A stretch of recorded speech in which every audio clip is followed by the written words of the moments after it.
you, Dr. Manu, Dr. Manisha, Dr. Ankur, and Dr. Monica. So, as you all have figured out by now, the theme of this session is how do we improve upon what we are already doing in EGFR mutation positive lung cancer. So, can I invite my panelists, please? Whoever. So, Dr. Sanyo, Dr. Goutam, Dr. Rekha, Dr. Suhas, Dr. Abhinav, and Dr. Parmod. And if there are more chairs available, I can also request the speakers to come up. So that if there anything specific you want to add related to what you just presented.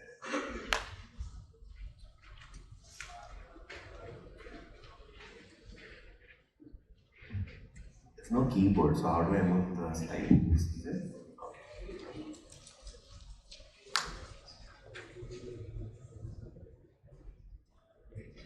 So welcome everyone. So I think we've been talking about EGFR mutation positive disease, right, for the last 15 years, since the time we saw gefitinib and what it did in the IPASS trial. And we have come a long way. So much so that just a couple of years ago, we saw how a third generation TKI trumped the earlier generation TKIs, right? And osimertinib became standard of care. And this slide is just to kind of show you that even though osimertinib is what is available here, but if you have any other third generation TKI, we have set a bar at around PFS at around 20 months, 20 to 22 months, and the other TKIs are mainly in China, and we're just beginning to see lazertinib as another third generation TKI. So FLAURA is the standard globally. Like we all know in India, because of cost reasons or whatever the reasons, not all of our patients can go on osimertinib, and we try and use different strategies.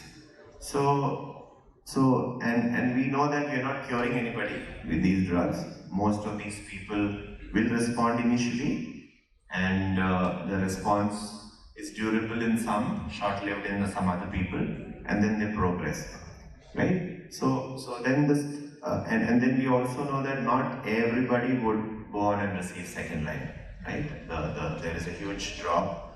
The figure on your left is from the FLAURA trial, where you actually see, in spite of being in a clinical trial in a first world country, not all patients receive TKI or second line or third line therapy. So the emphasis is to do a little bit more in the first line so that we can help these patients. So the first abstract was presented by Dr. Manu, and he suggested that we should use radiotherapy. Right? He suggested that we should use radiotherapy. So Dr. Manu is there? Yes. So Dr. Manu, so the concept was to use radiotherapy to all the residual disease or only to the primary tumor? And I'm assuming that whatever is residual, if you ablate that, you would probably delay progression, prevent resistance and other things.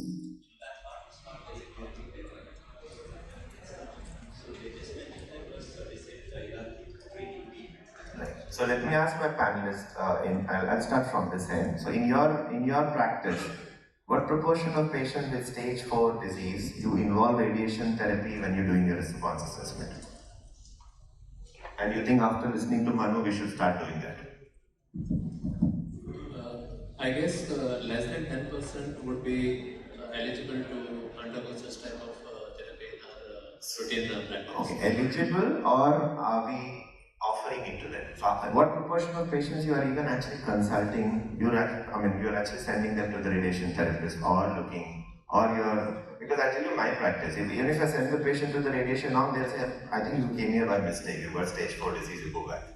So what does my panelist think? So we have started discussing these the cases of oligometastatic cases in tumor board. So you're using oligometastatic, but Manu said everybody, right? It was not only oligometastatic. Actually, the study included patients who had less than 5 metastatic sites. Okay, so there is some kind of a selection was there into the study. So we are discussing oligometastatic cases in tumor board for radiation. Okay, so now there is more data to back it up. Anybody else? We haven't started it, sir, but yes, this is thought-provoking. So you think this could be a cheap strategy, this could be a short treatment strategy, and something which... What about toxicity? Anybody who wants to has any reservation regarding this? Have you seen patients who receive radiation later on when they go on second line, third line? Would you expect any impact of this? I have seen one patient in my practice, upfront osimertinib. There was a small lesion in the lung. Because the usual concern would be radiation pneumonitis. Exactly. And would it impact your ability to give maybe amivantamab or maybe even an ADC or even subsequent drugs like osimertinib or afatinib? After almost 1.5 years of osimertinib, there was a small lesion in the lung for which SBRT was given. I mean, rest organosis there was here. And that patient after SBRT, after 3 months, developed severe cough and iodine picture. Yeah, so I think it's all it has to be individualized based on performance status, lung function, comorbidities, and also risk of radiation pneumonitis. Now, let's move on to the other abstracts. So the other abstracts was basically trying different strategies to overcome resistance. Now we all are aware of the kinds of resistance these patients develop, right? So you can have on-target mutations, and there are many of these mutations, no one can remember them, but many of the on-target mutations, you may have a better drug, or you may not have a better drug. Then you have this bypass pathway activation, which as of now we are learning could be MET has come up to be a major player. Then even the other ones like HER2, your RET fusion, uncommon, but that's where I think we can target. And then the last type where the entire tumor changes into a small cell lung cancer phenotypic thing. And if you look at this slide, these are the various strategies people are developing. Now, most of the clinical trials, even if you imagine if you want to design a clinical trial looking at efficacy of one of these drugs in second, third line, I think that's not practical, right? First of all, it'll be like finding a needle in a haystack to find a patient, and to get the sample size, do the trial is impossible. So now it appears that the strategy is to move these drugs up front, at least the common ones, right? Like for example, amivantamab, which what does it do? It blocks MET and EGFR, right? So assuming that moving them up front would prevent these, or at least delay these, or at least control these clones with that. So the first strategy I think Dr. Manisha discussed was, and these are the ADCs which will come in the future. Now the first strategy Dr. Manisha discussed was adding apatinib. Right? So apatinib is not available here, but let's just discuss what does my panel think about targeting VEGF in first-line EGFR mutation positive disease, and any of your experience and what do you make of the data. The data is on the slide in front of you, so you can target VEGF by adding ramucirumab or bevacizumab, or apatinib being an oral drug may be advantageous. Yes. So maybe this data we are having from the relay trial, where we are seeing with the ramucirumab and erlotinib, and it has given one of the best progression-free survival, particularly with the L858R mutation. Exactly. So although the cost and the side effect profile remains a challenge, but if you want to have that kind of long-term responses, we are having that good data. Sure. So I showed you that we set the bar at around 24 months for PFS. Right, and if you look at all any of these strategies, you actually get there if you just care about PFS. Now the issue is overall survival, right? And that's what something which we have not seen. And any comment from any of my panelists? Why do you feel that we have not yet seen an OS benefit in this kind of strategy?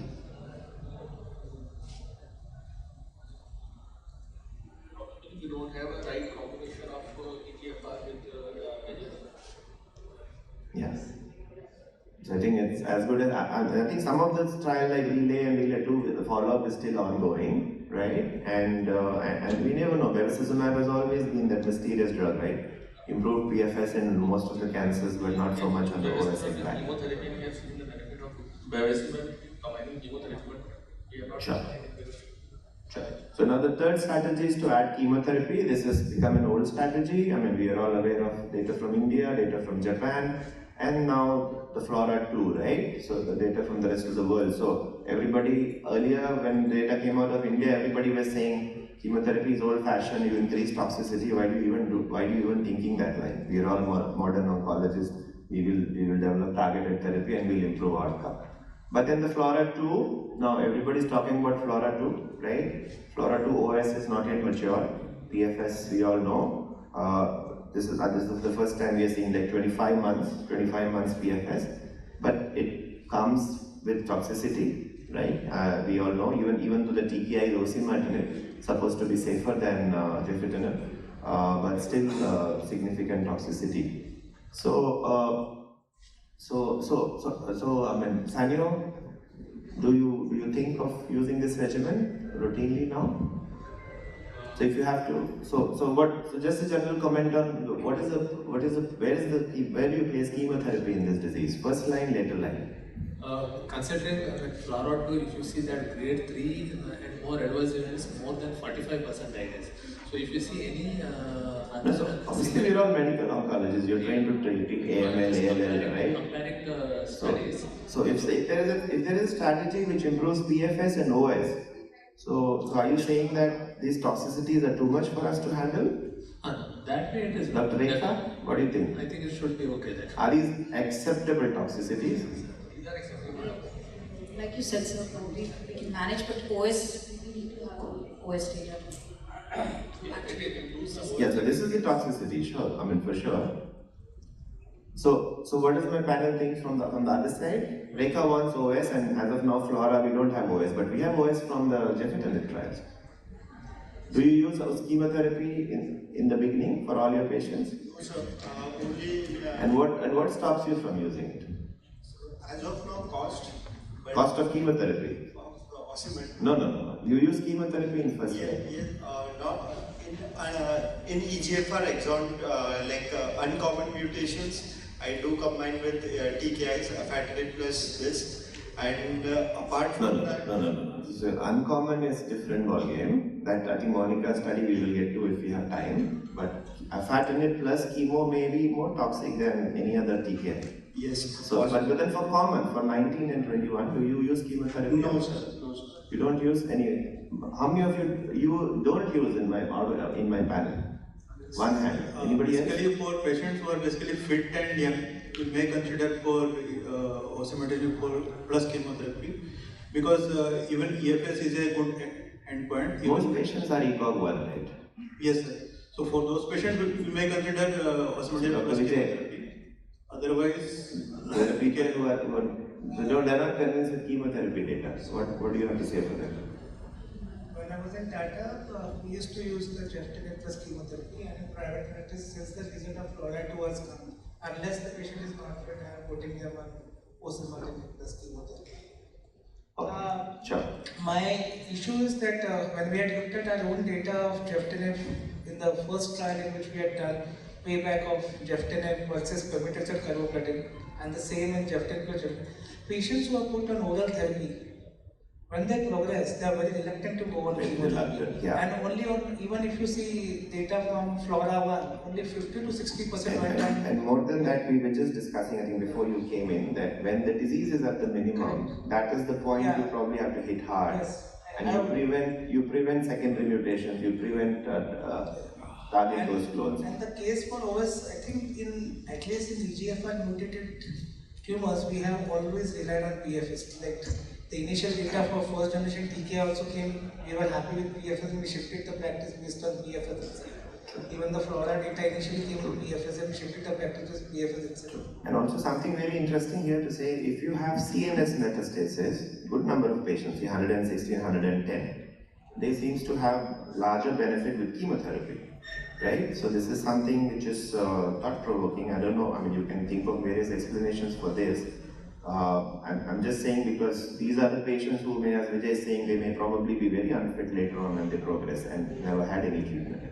Now, so we have FLAURA2, and I mean, not yet, but we'll soon have another option, a Mariposa regimen, right? And if you see that the Mariposa PFS OS, I think, I'm not sure if OS they've reported, but the PFS is very similar to FLORA 2, right? So you have a combination which is chemotherapy free, but you have amivantamab in place of chemotherapy, right? So obviously, I think the future where we are heading to, it's getting very clear that only TKI will probably be a suboptimal treatment. We will have various combinations, various options to combine. So how do we select? How do we select? Do we use combinations for all, or we use combinations for people who may not do well? And when we say they may not do well, CNS disease is one of the clinical characteristics.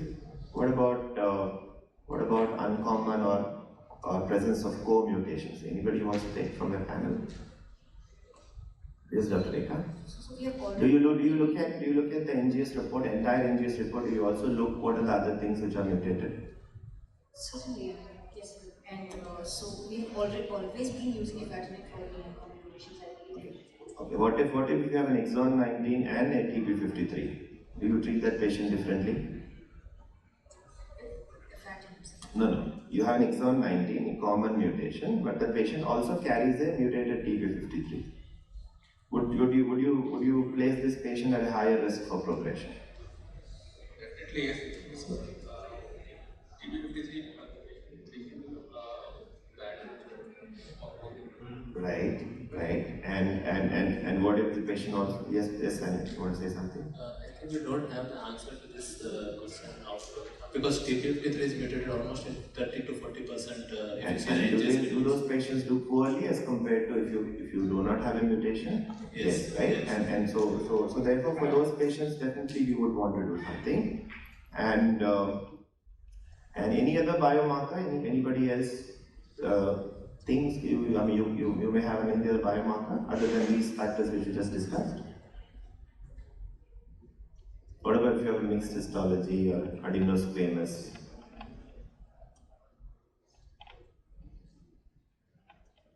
Okay, so when I say any other biomarker, this is another strategy which obviously not yet in India because of cost reason. One of the biomarkers can be how do you respond to just TKI alone, and you can decide a time point, maybe 3 weeks, 6 weeks, 9 weeks, and do you clear your ctDNA, right? And can this be used as a biomarker to see in which patients you would want to intensify? Any of my panelists, do you have any comments? Those patients who have EGFR mutation and we are clearing, they have a rapid clearance, so they perform better compared to those who don't have a clearance. Correct. So it's a very strong prognostic biomarker. Would it be predictive as well? I mean, for those patients who clear, they may not benefit, or versus who don't clear may benefit. We don't know. So that is what I think is being studied in trials. Like for example, this is the Shedder study, right? So you take only patients who are not clearing, and then you add chemotherapy for them, right? Similarly, maybe you may want to add amivantamab for them. You may want to add ramucirumab for them. So that's where we are heading, right? Now, the third abstract we had was immunotherapy, right? Immunotherapy in this disease that was presented by Ankur, right? Right. So Ankur, your OS was a positive study, according to you? And then I'll ask my panel what is their take on immunotherapy in this disease.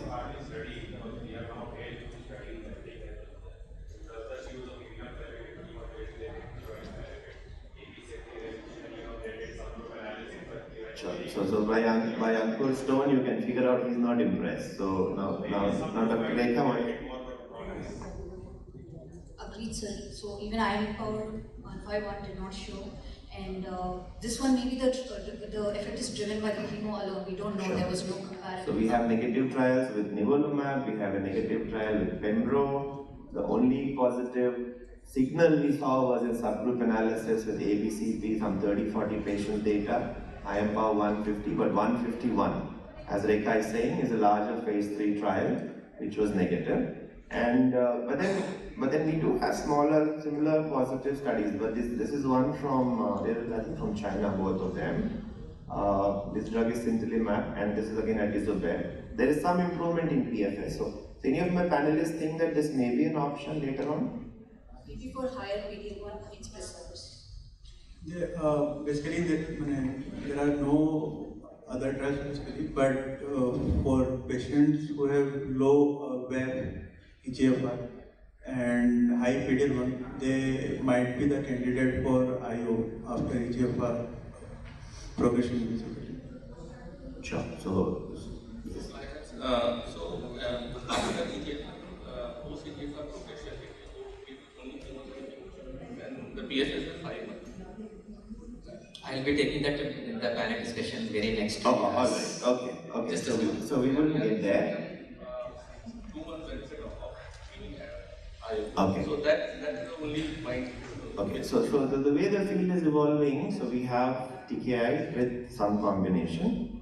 We probably will have an ADC coming next, right? Or if you have not used a drug like bispecific like amivantamab, maybe you would want to use that in second line, right? And then you also have immunotherapy in later line, but immunotherapy as of now we don't know the biomarker. We'll listen to the subsequent thing. Okay, we don't have time for uncommon Monica's discussion. Monica, just one question I had was, do you have any information about the crossover? Like for example, if I start with chemotherapy and the guy progresses, I'm going to give afatinib, right? So if I do that, do I lose out on something?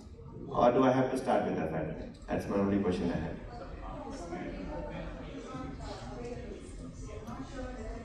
They had actually had crossover that would affect the overall survival. However, they've not reported the overall survival. But like in all situations, I mean, when patients progress, some people drop out. So the data you showed was consistent and actually practice informing that we don't have to resort to chemotherapy in uncommon. Now, in uncommon mutations, did they have?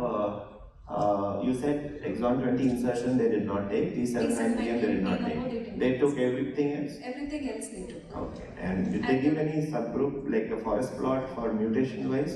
Mutation wise analysis also, which did any one particular subgroup have the maximal PFS benefit? That's also not available That's from also. this So we wait for the publication of the full trial. Yeah. But there was an overrepresentation of G719X. Almost 40% of the patients had that mutation. Any of my panelists want to comment something regarding uncommon mutations? The uncommon sensitizing mutations are sensitive to osimertinib. We have a data for So does anybody feel osimertinib will also be equally good as afatinib? Yes, sir. It will be interesting if we can have a trial on osimertinib versus afatinib. That was the last question. I think we should go ahead and throw us. So basically, in the JEF plus chemo trial, they had taken all the EGFR mutation from exon 19 to 21. And they had. Sure. But what Monica showed us, osimertinib, we have not yet seen a trial like that with osimertinib. Yes. Yeah. So with that, we conclude. So thank you, everyone.